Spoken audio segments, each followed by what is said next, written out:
Right, for this question, they ask you what is significantly less in the thick wire. So therefore, if you still remember the formula V equals to I over NAQ, the drift velocity is inversely proportional to the area, provided all the other terms here are constant. So since number density depends on the material, and you're talking about the same material, copper, so it's constant. Q is charged electron, which is constant, and if they are in series, they will have the same current as well. So the drift velocity will be just inversely proportional to the area. So what is significantly less in the thick wire is because A is bigger, so the drift velocity will be smaller. So the answer will be B. Now for this question, they want you to find the drift velocity. So what you can do is you can just substitute into the formula V equals to I over NAQ, where your current is 0.57, your number density is 8 times 10 to the power 28, area is pi over 4d squared, so change your diameter to meters, square it, and then times the charge of an electron. Then you should be able to get your drift velocity. If you calculate, you will get 3.21 times 10 to the power negative 4. So answer is D.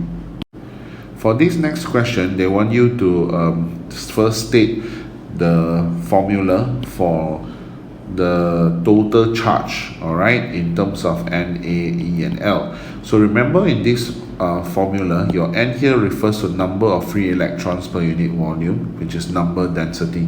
So if you take the number of electrons per unit volume, you need to multiply by the volume, which is area times length. So number of electrons per unit volume times volume, you get number of electrons. So number of electrons times the charge of each electron, you get the total charge.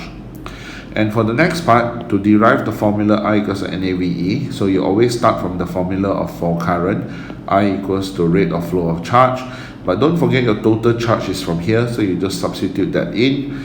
Now, you also realize L is the length of the conductor, which is the distance the electrons have to travel. So if you divide by time, you get your drift velocity. So that's how you derive the formula.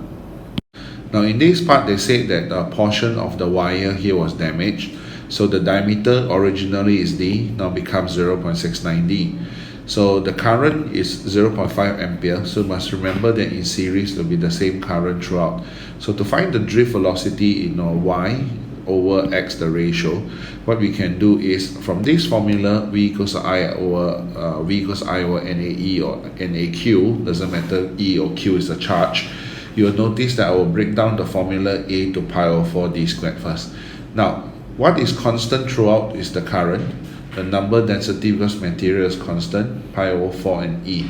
So if they are constants, then the V will be just inversely proportional to d squared. So when you do the ratio, Vy over Vx, so this side for y over this side for x, so this side over y must also divide by this side for x. So but I don't have to write these terms here because they are the same and will cancel off. So I just write 1 over d for y squared over 1 over d for x squared. So I cross multiply, then I substitute the diameters and I will get the answer. That's all for today's video. If you're interested in more genuine sharing by other geniuses, please subscribe to our channel and don't forget to turn on the notification bell, ding dong. Also, if you're struggling with 1 or 2 past year questions and the mark scheme just doesn't seem to help, Genie has got you covered. Feel free to let us know what question it is by filling in the Google form linked in the description below. GenieUs Hub will get genius teachers to fulfill your request for the solution. Genie will see you next time. Bye-bye.